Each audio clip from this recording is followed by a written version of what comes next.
The year is 1990, and we dive deep into the head office of LJN as they realize they have spent too much acquiring licenses to adapt big-budget films into video games. Boss, we spent too much money acquiring licenses to adapt big-budget films into video games. We can't afford to make the games! Idiot. We've got this covered. Remember the vault of terrible games that we have locked up in the basement? You don't mean the games that nobody should ever play ever, do you? The games that we vowed not to release because they would ruin birthdays and Christmas mornings for children everywhere? Yes, idiot. Let's just slap some movie posters in those games and throw them on the shelves of Toys R Us. I don't follow. You remember that game where you can't fight, are running away from ninjas, and are allergic to grass? That's Bill and Ted's Excellent Adventure. How about that stupid kung fu game where the wind blows you around the stage and it takes 10 minutes to beat? Looks like the Karate Kid to me. Best of all, we finally have a use for that game where you walk around lighting fireplaces and throwing stones at zombies. We throw a jogger with a hockey mask in that game and it's a splitting image of Friday the 13th. But that's evil. That's LJN, idiot. Hello, everybody! You're listening to Flock Talk, episode 10. This month, we're talking about gaming adaptations. Should be a good time.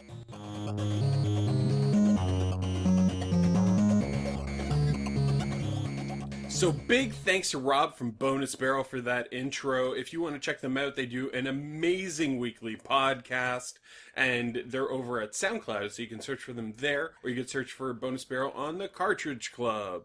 We got a few more thank yous, Chris and Kathryn. Are you okay with that if I just run through these? I don't like thanking people, but we can do it this time, I suppose. I haven't run through why we're thanking them, but I'm sure you have a good reason. Yeah, let's see. Let's see what this is. I'll let you know. Well, the first, of course, is the Barry Game Exchange that happened recently. It was an excuse for about 20 to 30 Cartridge Club members to get together, have fun. We ate burgers, we went to Dave & Buster's, and it was a dusty event. A lot of people are calling it a dusty event because they were crying like babies. Yeah.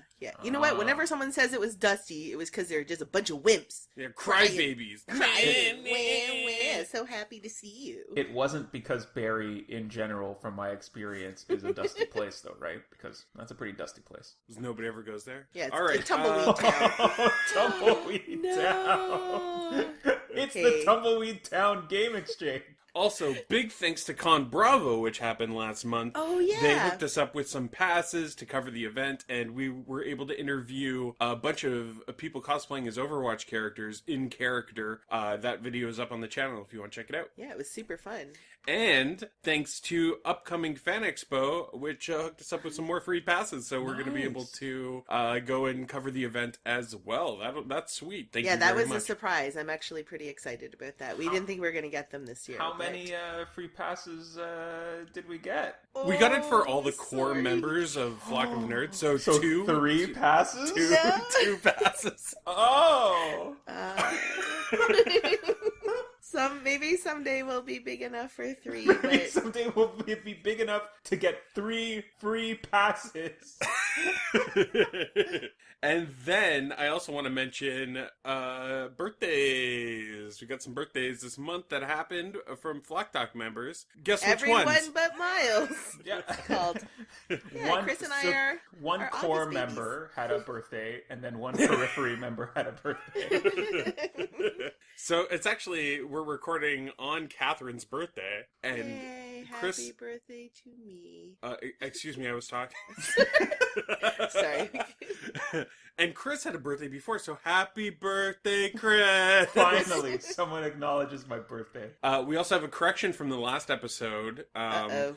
Our first listener complaint. Yeah, so we had said Who complained? that. Let me tell you who complained. Our good friend of the show, Cool Ian, sent me a text. Vampire the Masquerade was not the card game. That's the RPG. Vampire Jihad was the name of the card game. Oh. So we got that wrong. I see. Oh, but you know what's really odd is that I have a friend who normally goes to Fan Expo and she can't this year. And when I mentioned that you and I were going, she was like, "Oh, the Vampire Masquerade guy, artist, is going to be there." So she asked, I think his name is John Bolton? The creator of Vampire the Masquerade Yeah. is So she asked, she desperately wants to meet him. He doesn't normally do stuff like this. So she asked, just so I'll put it on your radar as well, to keep an eye out for that guy. And maybe we buy an art book or something for. All right. But I was like, I wouldn't have even known what Vampire Masquerade was, but it came up on our podcast last month. So that's the housekeeping for the episode. Now we're going to move over to Hot Topics. Hot topic. Okay, for my hot topic, I'm going to start with me because All right, I haven't sure. spoken it's enough. Your special day, I guess. Just kidding.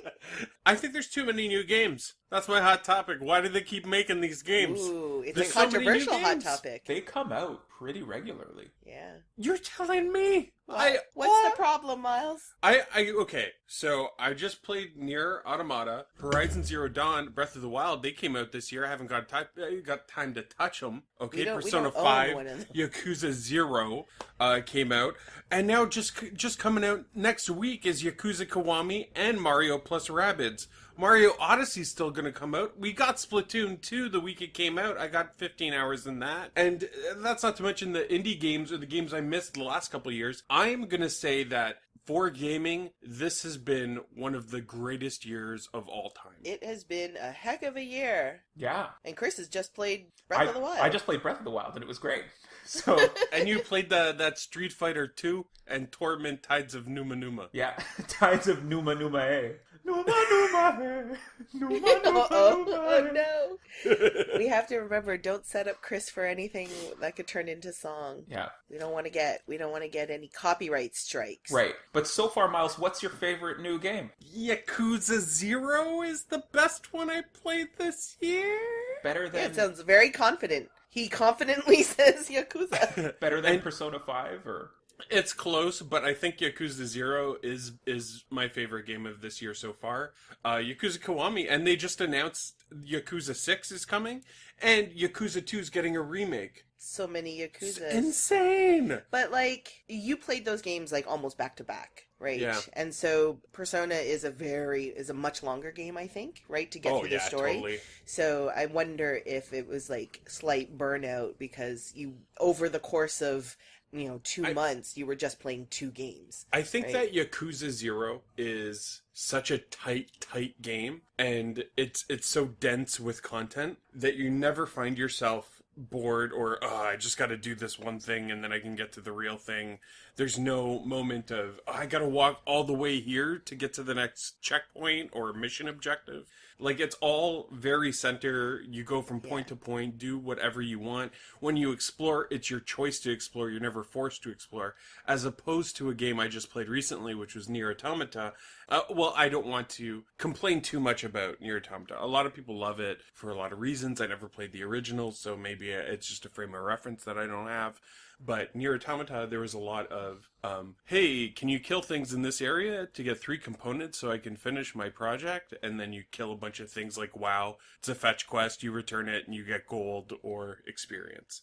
And there was a lot of those side quests, which I felt I wasn't attached to the story or the characters or... how many hours did you put into it?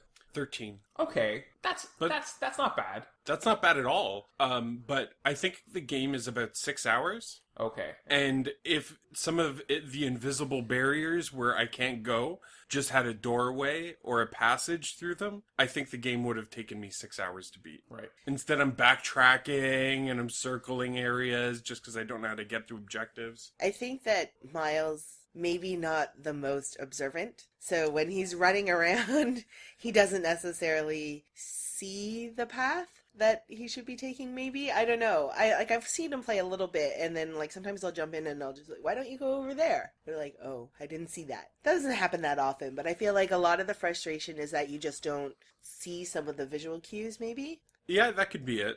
And we're also both bad navigators in real life. And so I have the same problem in-game as well. I'll just run the wrong way forever if I It don't know could what I'm totally doing. be a personal problem. Like, I wouldn't be surprised at all if it was just because I can't follow maps correctly. Let me ask you, do you also, in the same way that I do you put a moratorium, a stop on buying new games at any point? Or are you just, whatever comes out, if you're interested in it, you're picking it up? What's this word? Moratorium? It's like it's like a stop. Like I'm putting a break. stop. I'm taking It's a break. What does the word stop and break mean? Myles doesn't know what the phrase "don't buy games" means. I ask you because once in a while I'll buy a new board game and then I'll be like, okay, that's it. For like 6 months, no more new board games. I am going deep into everything I have. And then inevitably something comes out a week later and I'm like, oh, that one. How will I ever get 7 people to play that game with me? I'm buying it. So basically, anytime a new game is announced, that happens to Myles. So Okay, here's the thing, because I just recently finished the 30 games I was supposed to beat this year. Oh. So I've done that. I've reached Very that early. goal. So my new thing, maybe, is that I can't buy a new game except for the ones that I have pre-ordered which until is like, Christmas. like, Right. how many games do you have pre-ordered? You have like 5 or 6 games. I'm not going to not buy them. They're already paid for. I know, but I mean that's like not much of like holding back too much. Well, and nothing but Currently, like, I buy new pre-orders. games every week, so maybe it is. What about limited run games? I'm done. He's You're done? He's Yeah. out. He's tapping out. He's done. Do you think I could do it until Christmas? It's not that long. Yeah, I mean, that's like you guys have, I think, probably 3,000 games in your apartment that need to be played. So, yeah, I think you guys can do that. Here's the other thing, though. Between now and Christmas, there's a little thing called Black Friday. Oh, okay, until Black Friday. Wait, you guys pre-order games? Myles. Yeah. Oh, yeah. remember You don't remember the story about where the I brought EV the Disney games? Infinities? But why don't you just buy them and download them? What do you mean? What do you mean? I don't Like, know. a like new game's digitally? coming out, I buy it, I download it. I don't have to worry about the physical copy of it. Oh. Oh, first of all, I like the physical copy, but that deal where I traded in the 2 Disney Infinities didn't work. Like anything that's pre-ordered is except for now we have a couple Switch games, but it's all PS4 stuff. And Myles is like that's pretty much the only thing he's collecting for now. So Which is kind of silly because a lot of those games are just once you put the game in, it then downloads it. Right. Yeah, but still, like you like having Yeah. that's the collection. If we were to get rid of everything, we would be keeping the PS4 collection. We are trailing off into different areas here. Okay, well, my hot topic will be super quick. We, including everyone here, and your wife Nina, and our friends Pam and Will, Pam from Media Mavens, we did an escape room, an outdoor escape room at Black Creek Pioneer Village, which is like a heritage site in Toronto. It's exactly what it sounds like an old-timey pioneer village where it's all set up like old school rooms. It was all the original buildings that existed there when they first settled. And Pam and Will had never done an escape room, and so we were like, well, maybe this is one that you'd like to try. It's a little bit different, so like I kept telling them, like, well, don't base escape rooms off of this experience because it was very different for us as well. It was outdoors, small groups of 6, but multiple groups. I think there were about 10 groups at a time. And it was really well done. So the theme of it was like the story was that the village was being taken over by cultists, and they wanted people to find the actual leader of the cultists to stop the spirits from taking over and stuff. And so we did it like there are 2 times, 5:45 and 9 o'clock or something, but we did the earlier time, so it was less spooky because it was still daylight. Right. Yeah, but I really enjoyed it. It was like probably one of the best large format ones that we've done.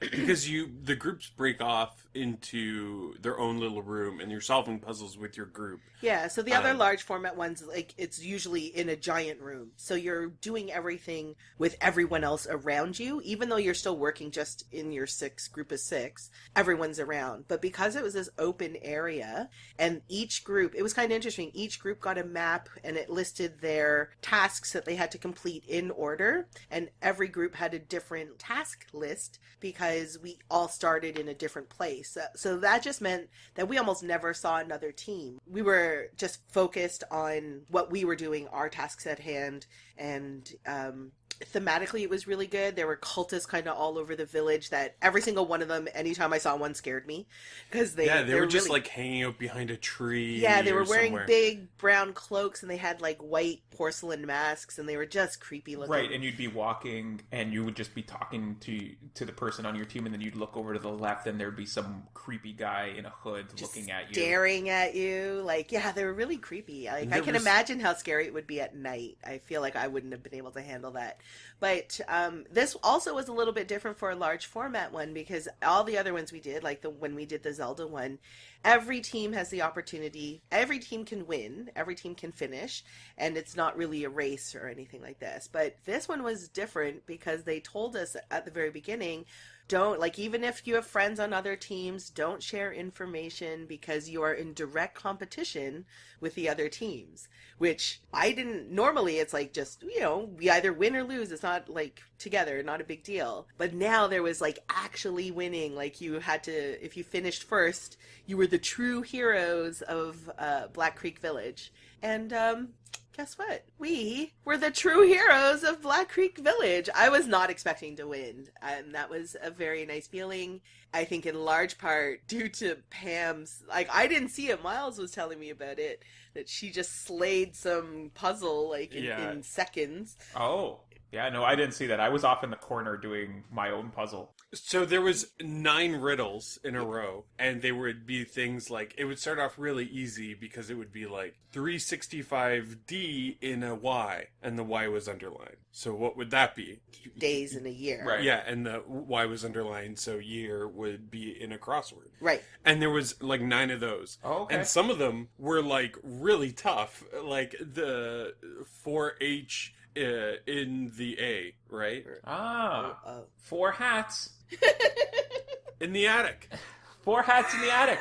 Oh, yeah. It was the 4 horsemen of the apocalypse. Yeah. Oh, So right. it's of Or the- like the phases of the moon, or like the lives of a cat. Sorry, I just spoiled a bunch of... It's 2017. We no longer care about anything can be spoiled for anybody now. There's no spoiler alerts necessary. From now on, there's never going to be spoiler alerts. just on always this be podcast. on spoiler alert. This Yeah. podcast is a spoiler. It's a spoiler for life. It's a spoiler for how you can live. Just spoiler alert general. For Okay. how I can live. Yeah. It's a spoiler. Yeah.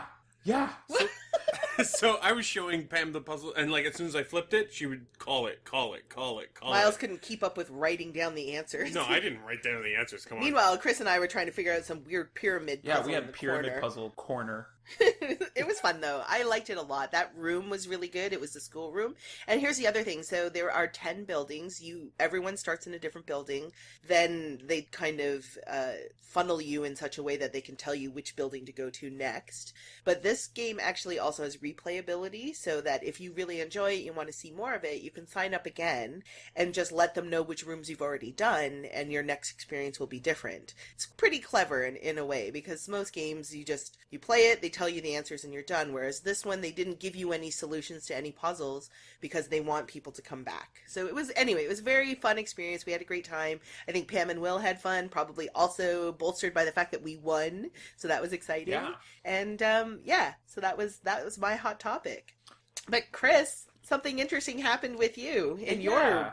your life. Yeah, so I, for the first time in a little while, wrote a board game review. 2 or 3 years ago, I was doing them more regularly Yeah. on the Flock of Nerds website, and I really liked a game that came out, so I was looking at Board Game Geek. So Board Game Geek is kind of the game repository on the internet where every game is cataloged, and you can get rules, explanations, and reviews It's and all like of that. IMDb for games. Yeah.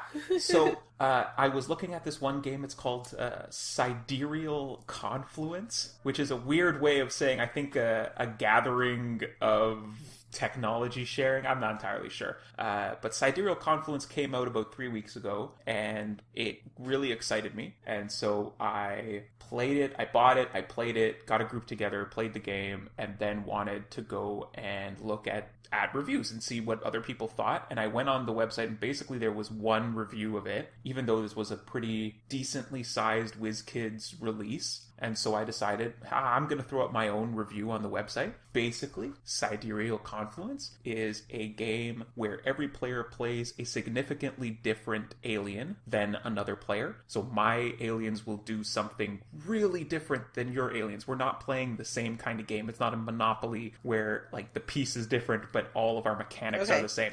I have significantly different mechanics. And then we all have these different resources, and every turn is just real-time trading. Like, I need 3 of these brown cubes, who's got them? And then trading between 2 players, trading between 3 players. It can be trading for future stuff. There are penalties if you don't come through on your trades. So it's none of that like, oh, I'll give you a card next turn in exchange for a card this turn. If you don't come through on that promise, there's a penalty built into the game. You can trade futures? That's insane. Like future draft picks? And... Like, you can trade anything you can think of. This sounds like the game Pit on steroids. Right. So you have these converters. The whole game is like convert 3 cubes into 4 cubes, make some profit. But you can trade like the outcomes of the converters for the inputs to the converters. Like, because you can trade futures. There was one guy, the developer, in his developer diary wrote about how one guy introduced currency to the game and then like backed up his currency with cubes in the game. Anyway, it can get complicated. Because it was our first game, it was very much like 2 cubes for a cube, 3 cubes for a cube. It was very simple. It really felt like if someone had been really good, they would not have dominated the game. They would have just made everyone better. They would have just showed the types of trades that were possible, and then you would have just been like, oh, yeah, that's a trade I want to do too. So it would have instantly happened. Anyway, everything happens in real time. Then everyone does this economy phase that happens in real time. And then everyone does this bidding phase that happens in real time. So you're never waiting for the guy who can't make up his mind about things. That guy just loses out? Each phase ends when everyone but the last player is out.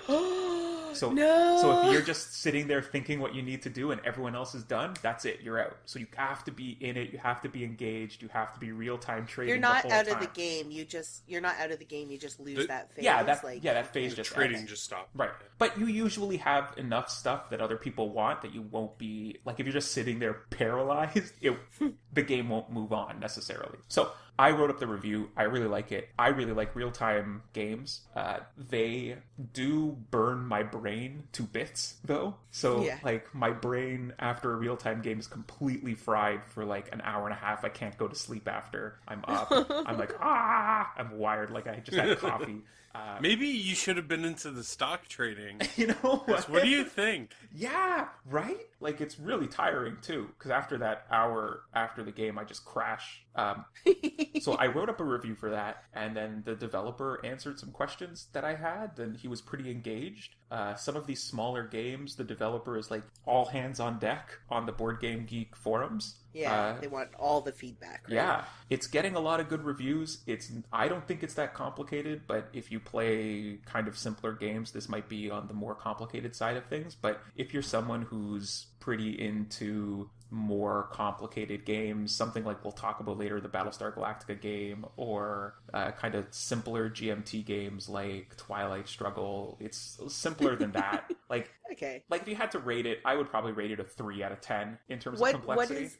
So what is the what's the time commitment for that game? But how long does it take to play? This is the thing. No matter how many people play, it's the same time because it's all happening in real time. Right. So you can put a timer on everything, and so no matter it plays minimum 4 people, maximum 9 people, 2 hours. No matter how many people are playing the game. That's actually not bad. No. That's pretty good. It's fine. Because anything that goes beyond 2 hours starts to drag a little, and you just kind of then are just playing to get to the end of the game. Yeah, that's what it really feels when like. you don't care who wins anymore, you're just like, I just want it to Let's just finish it. Let's get it done.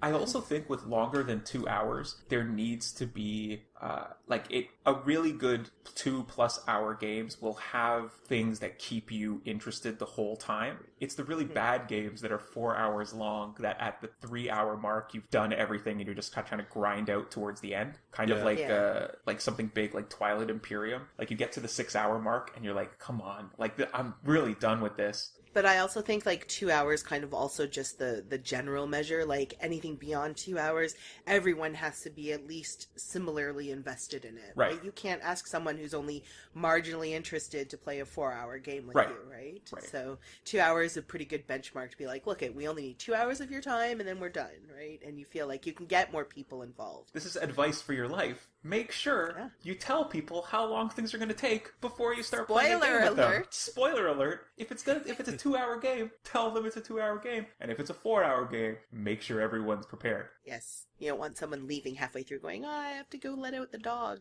Yeah. So those were our hot topics. We're going to be talking about more board games as well as some video games coming right up in our main topic, gaming adaptations. Hey everybody, we'll get right back to the show. Sorry for interrupting. Bill here from STC Pod. I want to tell you about another great podcast, Dollar Dorks. It's an entertaining discussion on collection, how to start one, how to grow it, and even sell, all without losing money. Derek from Two Dorks YouTube channel moderates a rotating roster of experts, keeping the show always fresh and fun. Find Dollar Dorks podcast on the 13th of every month on the Two Dorks YouTube channel, or search for Dollar Dorks RSS on iTunes and Google Play. So the topic this month is gaming adaptations, and what I mean by that are game versions of movies and TV shows and ice creams and just anything that could be adapted. Ben and Jerry, the video game. Exactly. Cold Stone Creamery has a video game. You could adapt Rocky Road into a video game, but you probably couldn't adapt Strawberry. Or Neapolitan? Neapolitan? Once I had red, now I have white, and soon I will have brown. We can't derail the podcast Immediately. the main topic right away. Like, come on. Okay. No, we're going to keep all that, and we're going to move on over to a game I just finished recently, which is Walking Dead Season 3, The New Frontier. It is a Telltale game, and Telltale is known for their adaptations of other properties into a choose-your-own-adventure style video game. The one that I really like is Walking Dead because I think that they are better than the actual TV show. I said it before in a previous podcast, but you follow this character, Clementine, and as she gets older, that's a new chapter, a new chapter, a new chapter. I mean, it's not that high a bar to get past, though, right? Okay, but here's the other thing. Like, I think the Telltale games, I think what's great about them is that it's not just an adaptation of the IP. It's not just let's recreate The Walking Dead and you'll just play through season 1 and season 2 as though through a Right. story you already know. It's actually putting you in that environment, and I think it's the same thing with the Tales from the Borderland, Back to the Future, Game of Thrones. It's not a story you already know, it's putting you in that world, and I think that's a little bit different than a straight adaptation of something, right? And in fact, the worst parts are when they bring in characters from the original IP. It's forced, right? And Right. at least And in Walking Dead, it's very forced. You know what's going to happen to those characters, right? Like, Right. you see those characters and you're like, oh, I know they're not going to kill them off in the game. And then the show or the comic is going to be like, oh, you should have played the game to find out what happened to that character. Right.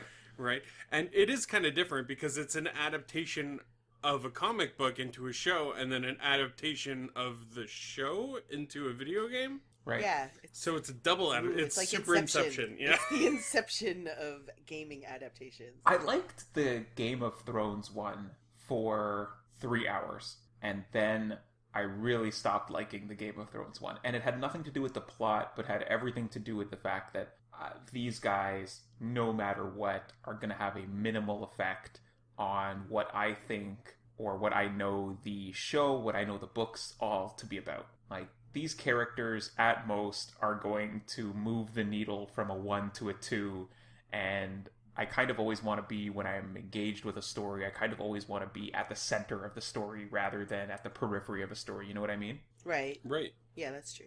I can see that. Especially something like in Game of Thrones where, like, there's very much a core thing happening, and if you're on the outskirts of that, it's like, why are you in it at all? Right.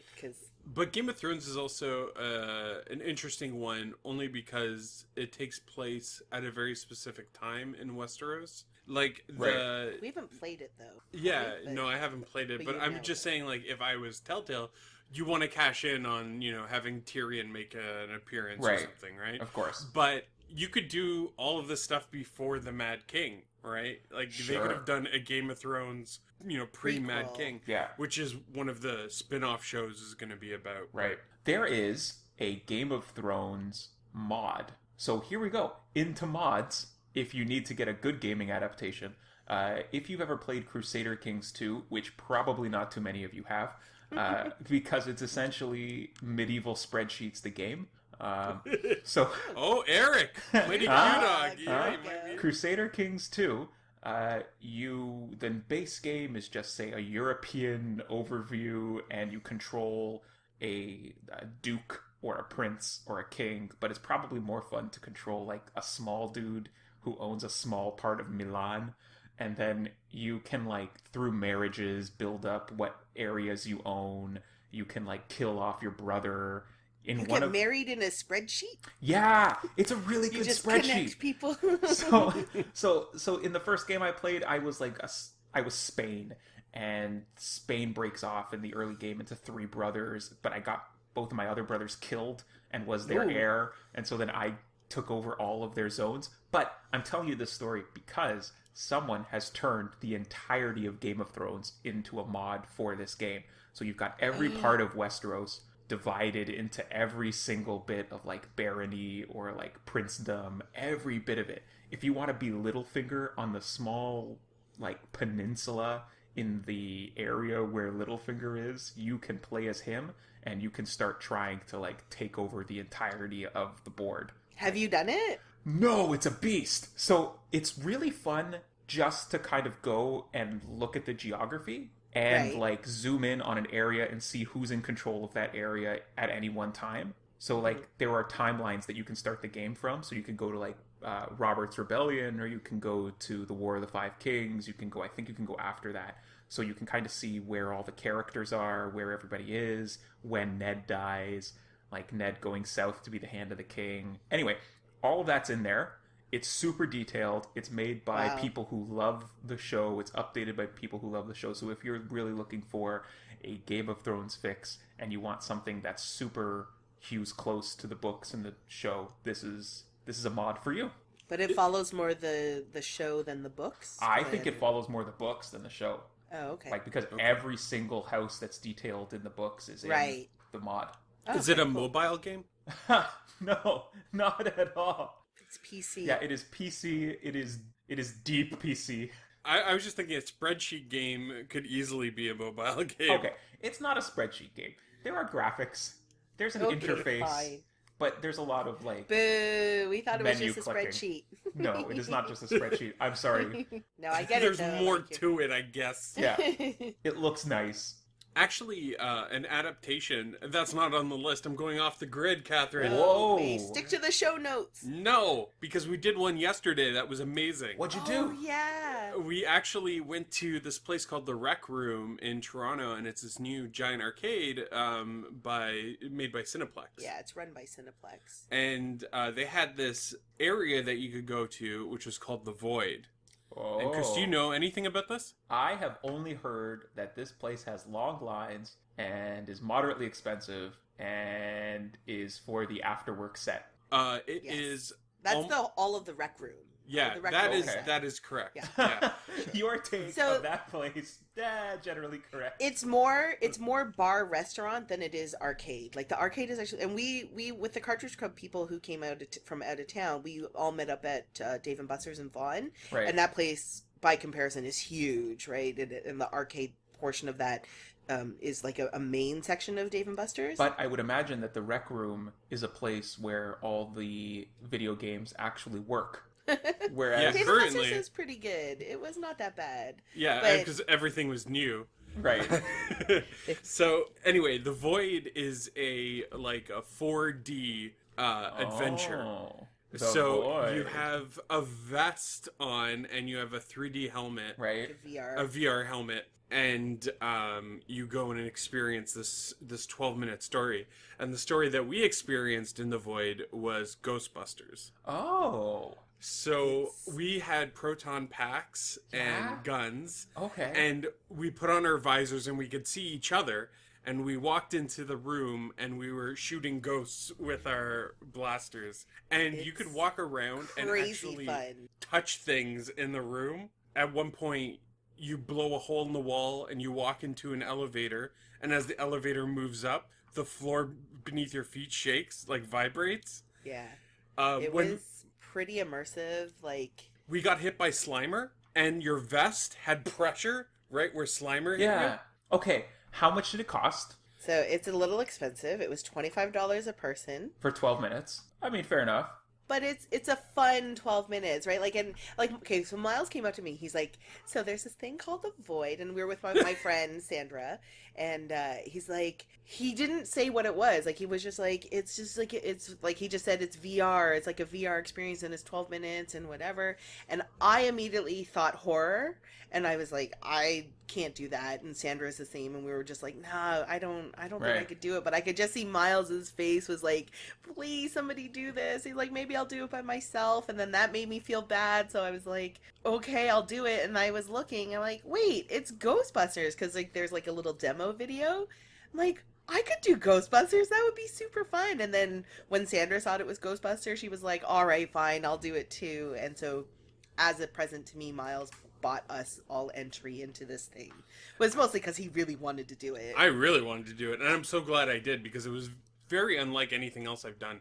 Like, I've put on a VR helmet before, but I've never put on a VR helmet and then walked around. VR helmet with the vest with all the sensors on it, plus a gun, right, that actually also vibrates and stuff, like as the stuff is happening.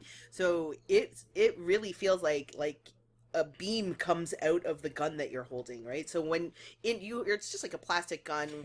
Yeah, it was really accurate. But once you put the VR and you look at your gun, it looks like the proton pack. What other adaptations do they have?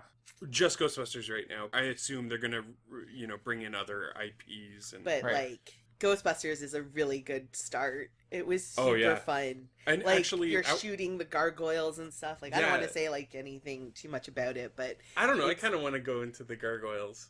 Okay, it's we'll stop with the gargoyles. You know what? It's very much like the movie. Like, you go in, there's ghosts. You have to like use your gun to shoot them. So at one point we had to go out on scaffolding, where the gargoyles were, and when we stepped outside, the wind would hit you. Yeah. And if you're on the scaffolding, it shakes that little bit. And there's like a pole that you hang on to on the side, like scaffolding. And the ground, it feels like wooden planks that you're walking on. Yeah. And you're shooting gargoyles from the wooden planks on the scaffolding outside as the wind is hitting you. Okay.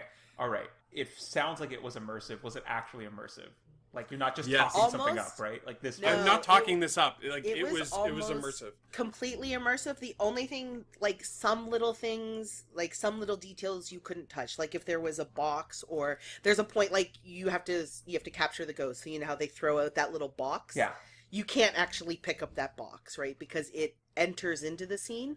But anything that's like scenery and stuff like that, or like the walls, if you touch a wall, it's there. There was an air conditioner in the first room, and I went up to it and it felt like an air conditioner. The only thing it didn't have were the little knobs that you could turn. You could see knobs, you just couldn't turn it. But it was really impressive. Do we know what the next one is? We don't. No. I bet it's a immersive 4D 100% accurate recreation of Frost Nixon. You sit there, you get to be Frost, and you just interview Nixon. Oh, you're just hammering Nixon, Just hammering Nixon. Oh, like, can you feel the sweat? You can reach out and you can just touch his face. You can just like go like, oh, you. The third person, if you have a third person with you, they're just the cameraman. They're just the cameraman. No, they're Nixon's aide, and they're just like nervously tapping a pencil on their arm. You only had 5 minutes to ask him questions about Watergate. Go! Chris, I don't think you should design 4D immersive experiences. That's not really... We've discovered you can't do anything. This is one thing that Chris is not good at. We were thinking Rick and Morty would have been amazing. No, my 4D immersive experience, the American president, and you're just walking between rooms in the White House. No, quickly. It should be Dave. Where you're Dave, where you're like just not really a president. Or the Truman Show. But that's probably happening to me right now. So anyway. All right, Chris is done. So there's a lot of other adaptations to go, like every sports game is an adaptation of that sport. Right. And every wrestling game is an adaptation of that, which we're not going to get into. I think those are their own topics. Oh, one that I really enjoy, and I think that people who like them like most of them. Are the Lego games, right? The Lego games, those are just adaptations, right? You are playing through the movie, Right. or and it's fun. Like, I actually really enjoy them. I kind of like them better before they started using the original soundtracks. Yeah. Right? Yeah, where they were using their own stuff. Yeah, when they were just like kind of mumbling or whatever. Yeah. They didn't even make noises really. And I kind of liked that. It was like really charming, but Lego's a really interesting one because, I mean, really, these are all adaptations of building blocks, right? Physical building blocks that you used as a toy as kids. And then they take that and they're like, we need to make it into a video game. And then they combine it with another property that they adapt into a single game, it's very strange. Like, I would never have guessed that would be as popular as it is today. Well, I think that it combines like a lot of elements too, right? Like, there's platforming and there's puzzle solving, and like you have to kind of be like a bit of a creative thinker, and maybe not so much, but it's the first game that I ever 100%ed and platinumed was Indiana Jones. And to do that, like, if you want to 100% a Lego game, that is a serious investment in time, because you literally can't do it unless you play each level at least twice. Right. Because you have to unlock free play mode. So you have to finish the whole game, then start over again, and at that point you need to have unlocked enough characters to be able to do everything that you need to do in a game. And that's the other thing, is that certain things can only be done by certain characters. So there's no one single character that can do everything in the game. So you have to be able to like get the right team and choose the right person to do things. Like, there's a lot to Lego games that, I think they're especially impressive because they do such an amazing job of balancing combat, platforming, puzzle solving, and comedy all in a single game. Like, there's even flying in the Avengers ones, and I can't do it, and I have to get Myles to help it's me. Races. Yeah, you can actually play racing games in the Lego games. I really liked the Barry Lyndon adaptation, the Barry Lyndon Lego games. Lego game Barry Lyndon. You're just in a boat.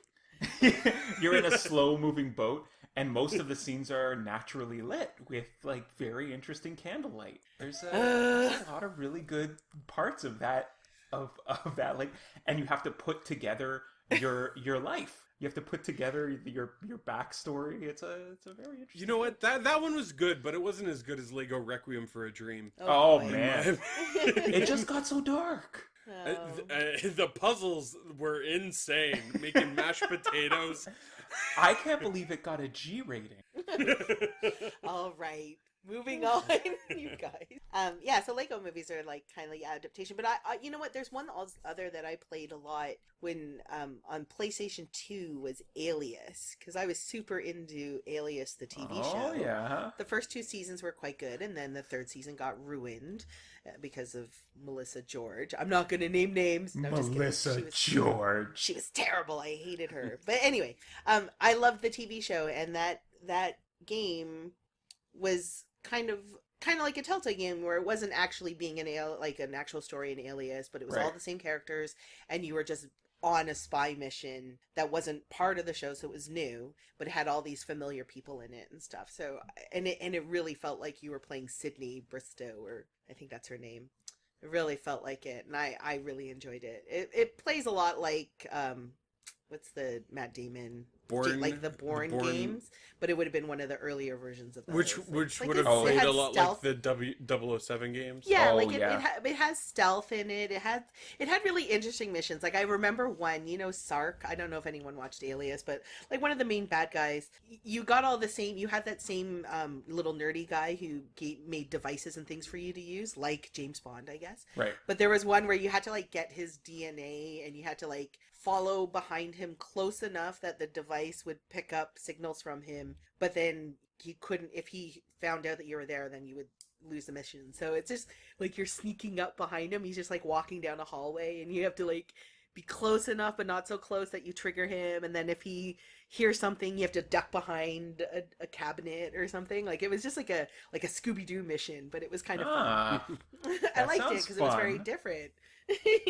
Shut up, Chris. I feel like you're making fun of He just wants to play Barry Lyndon games, which is funny because that's like the opposite of the type of game that you would want to play. Like when you see a movie like a superhero movie or you read a comic book, like those are very adaptable IPs, because you read like Spider-Man and you go, man, that'd be cool to swing through buildings and do all these amazing things that these superheroes do, which is why the X-Men Legends games were so good. Can you think of any other IPs where you're like, man, I just want to be immersed in that and I want to be able to do the things that I see them do in those properties?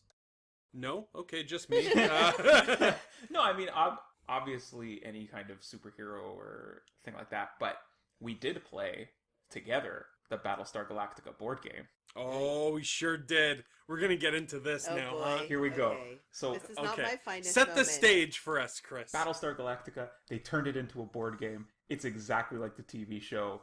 It is, everyone has a character from the TV show. Everyone is doing actions on either Battlestar Galactica or Colonial One. If you haven't seen Battlestar Galactica, it's great. If you haven't seen it, it's no big deal. You can still play the game. Although the game is becoming a little rare to find these days. So, the game, without getting into the nitty-gritty of the game, 1 or 2 players can possibly be a Cylon, and halfway through the game, you may become a Cylon. Cylons are the antagonists of the Battlestar Galactica universe. Does that sufficiently set the scene for this game? I Yes, think so. yes. Yeah. I had not seen Battlestar Galactica, but I had no problem getting into the game. Right. Yeah. And I totally watched it and was super excited about trying it out because you can play as Chief. And I was like, I'm going to be Chief. No one else can be Chief. I don't care what else happens in this game, but I get to be Chief. So, one thing off the bat, I didn't really know that it was going to take 4 hours. So, I had It's a long game. heard that it took 4 hours, but I thought that was kind of because people take a long time to decide things. But no, even with us moving along pretty quickly, and the turns move pretty quickly, it still took about 4 hours to play through the whole thing. So, yeah. strike one, I think Strike that's one. a multi-phase game, right? Yeah. Because it's a multi-phase game that it feels like you just start over again, right? And it's like you're playing 2 different games. Right. So then halfway through, Myles, do you want to tell us your experience of... Sure. Okay, so my understanding of this game is that it is a saboteur game. Yeah. So, everybody thinks they're on the level. You all pick the role of a human, but some people are Cylons either from the beginning or at the halfway point. They realize that they're sleeper agents. In secret. And Like, in secret. They don't get to show the people that they're Cylons. And, I knew playing games like this is especially tough with people that you are quite fond of. Because it involves lying to their face if you do pull the Cylon card. Yeah. And so I was a human in the beginning, and then at the halfway point I pulled the Cylon card, and I know for sure there's at least one other Cylon in the group. So it is my duty as a player to play to the best of my abilities, Yes. as to not let my teammate down. Yes. Right. And I know Some people didn't appreciate that aspect of it. Oh, yeah. I know that I had difficulty with it, and I've apologized profusely for it because I took it very personally when we discovered that Myles was the other Cylon. So part of the problem with it was that the 2 people playing the Cylon was also your friend James, and he's very good at, like, just casting doubt, right? Yeah. So we're like, isn't he, like, it's got, and we believed him, and then I would, like, everything I said, he was just so good at it, because I would be like, yeah, but I feel like James is the kind of person who would say that even if he was the Cylon, and he's like, yeah, you're right, I probably would. And I'm like, stop it, you're too good. And then when he just revealed himself in this, like, very perfect way, where it was just like, he didn't care that it was going to completely out him as a Cylon, and thematically it was great, right?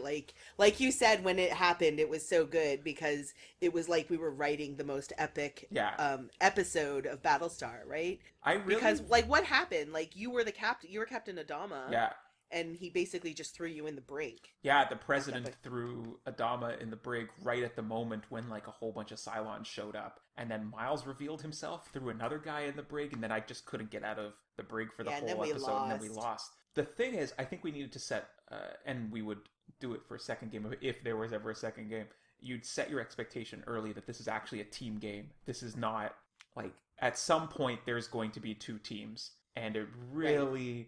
One team is going to get a super advantage in that the other team doesn't know who they are, but you really are playing a team game and it can switch. And I think like you can't be like that other team has to play that way or else they're going to lose. They like, I mean, Myles and James were great because especially once they knew each other, we had no shot, right? And that was very much my fault because so part of my problem was that I blindly and this was, I wasn't playing the game. I was just like, I asked Myles, I'm like, you're not a Cylon? And he said, no, are you? And I was like, no, okay, then it's got to be this other guy. And then I went hard after that other guy. Yeah. And then the really two people who were secretly Cylons were just supporting Kathryn. Yeah. And they're like, yeah, I think she's right. Let's throw that guy in the brig. And I was like, no one's made the correct argument here. No one's made a proper argument for why that guy's a Cylon. But I think, like, if you set your expectations going in, I think you would probably be less disappointed in the future.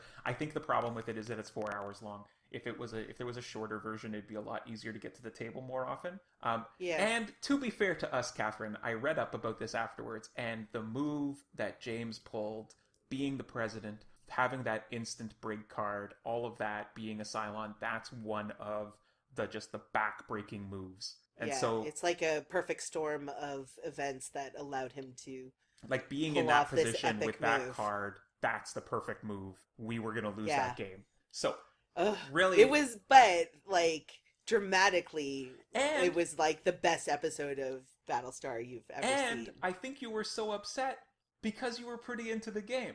100%. Yeah. So I was actually worried about playing Chief because one of the most like crushing moments of the show was when, like, spoiler alert for a show that's a million years old, but when Chief became a Cylon, I was like, I couldn't even enjoy the show anymore after that. Like, I kind of gave up on the show. And so I was like, I really want to play Chief, but what if I'm a Cylon? I don't know if I could live that pain again. Right. And so, like, I was already that invested in just the theme of the game that I wasn't even sure I could play a character because I was already so attached to him. Right. That I'm like, bad things can't happen to this guy because I know I can't handle it. But and it's just a board game, so I felt like it's probably one of the most like thematically accurate adaptations of something, like where it really does feel like if you want to know what it's like to be in the Battlestar Galactica world, this is a really good way to do it. Maybe more so than a video game of it. I don't know. Yeah, I think so. Like the interpersonal connections and the feeling of betrayal is such an important part of the show, from my understanding. Yeah. Yes. That having the mechanics and the outcome of the game rest solely on the shoulders of that is such a great decision from the game makers. And it is without question a game that was built with the IP in mind and not just a reskinned game. You know, so many games out there that exist are a game that already exists that didn't sell well. We'll put Duck Dynasty on it and throw it out there on the shelves. Yeah.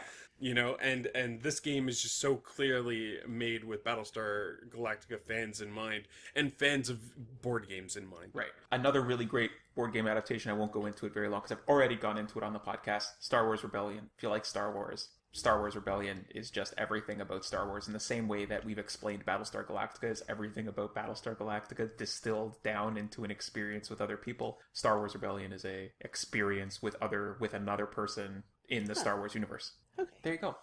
So that was gaming adaptations. If you want to let us know about your favorite gaming adaptations or your least favorite gaming adaptations, you could hashtag Flock Talk on Twitter at Flock of Nerds and let us know about them. So over to odds and ends. Odds and ends. Every single month, we do a contest for people who use the hashtag Flock Talk and tweet us at Flock of Nerds. You could tweet us anything. You could tweet us how much you weigh every day, and we could track that.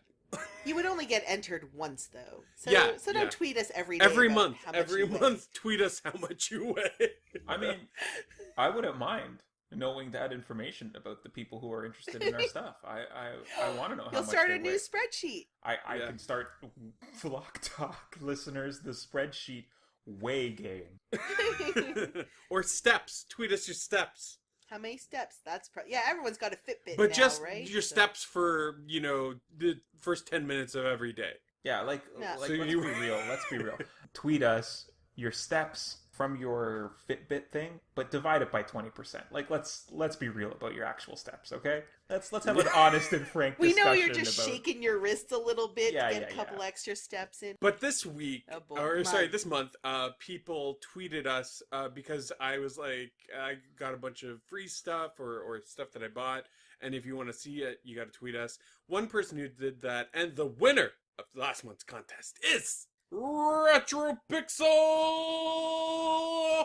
James at RetroPixel. He has a podcast and YouTube and stuff. He does stuff in 4K. He does, And, and his podcast comes out the same day as our podcast every month. So Yeah. once you finish listening to this, head on over to the Cartridge Club and check out Retro Pixel's podcast. He has won a Nintendo Power magazine that was a very special edition, full of different posters that came out of video games. It's kind of a rare Nintendo Power, actually. Ah. Next month's prize is going to be pretty sweet. It's a $20 gift card to Nintendo or PlayStation or Microsoft Xbox or Steam. Any of those that you use, $20 gift card. Also, if you love this podcast so much that you want to tell the world about it, we're going to start having some merchandise coming out this month. So head on over Oh. to is it T Public or T Yeah, Fury? I or... think so. I think you'll probably eventually be able to get through it through the Cartridge Club website, but it is a TeePublic site. Maybe we'll tweet it and stuff. We'll tweet a but you link could to our probably site. just search for us by name on the T Public website. And you're going to Awesome. see a bunch of different designs for mugs, notebooks, stickers, T-shirts, Pajamas, onesies. allergy medication. Did you say There actually is onesies. So yeah, that's for going to babies exist. though, not for adults. Oh. Baby onesies. Oh. Sorry, Chris. I'm a little bit disappointed. I actually really like this one T-shirt design that we have. It's the yellow logo on a hot pink T-shirt that I'm going to pick up. It looks really nice, actually. Ah. You're gonna wear a hot pink T-shirt. I don't care. It's got Flock of Nerds on it. It's going to be awesome. Hot pink. It's like it's pretty neon.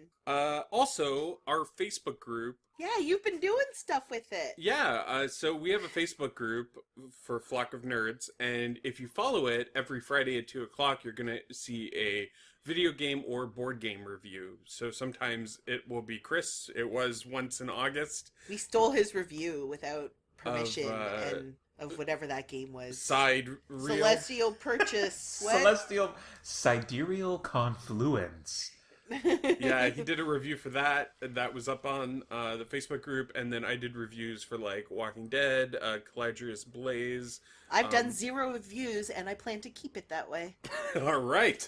So make sure to join that group to get all that extra content. How about you two? You got anything? Any What? odds and ends? Chris, you have an odds and end? Yeah, there's I mentioned Star Wars Rebellion before. There's an expansion coming out that makes the game even better. Adds in some Rogue One stuff to it, but that's not Ooh. good.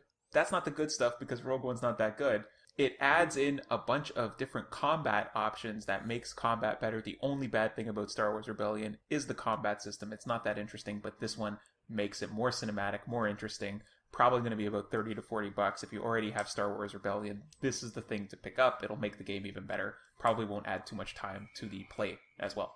Kathryn, odds and ends. I have just recently started playing Paper Mario Sticker Star because we got it as a gift from the Q Dogs when they were here earlier in the month for the Berry Game Exchange. And I've been playing it on my new 2DS XL that Myles got me for my birthday. So You're welcome. I love it. It's so much lighter because I guess maybe because it doesn't have the 3D part to it. So it's lighter and nicer and I love playing on it, and Paper Mario Sticker Star is awesome. So thank you to the Q Dogs, and thank you to Myles. It's like a Mario RPG style game, right? Yeah, totally. Is it like Bowser's Inside Story? Yeah, so I guess I played Bowser's Inside Story, and I didn't know it was an RPG, and now I realize I really like all the Mario RPG games. So you saw me playing it, and to do battle, you have to like find stickers, and you have to use battle stickers. So you'll find a sticker of a hammer, and that's how you do a hammer attack. So it's a little bit worrisome because if you start to run out of stickers, you can't attack anymore. And then you basically just have to run and try to run away. But that doesn't really happen. You find a lot of stickers, so. But it's fine. It's got a huge collecting element, so I'm pretty sure I'm going to be playing this game for a while because I want to find everything there is to find in the game. Anyway, that's it. That's it for this month, actually. Absolutely. Next month's October, so you know what that means. Spooky, scary Halloween games. Spooky stuff. Spooky! And Chris loves horror games, don't you, Chris? They're my favorite kind of game. You don't have to lie. How do you feel about horror games? I hate horror games. You don't like to be scared.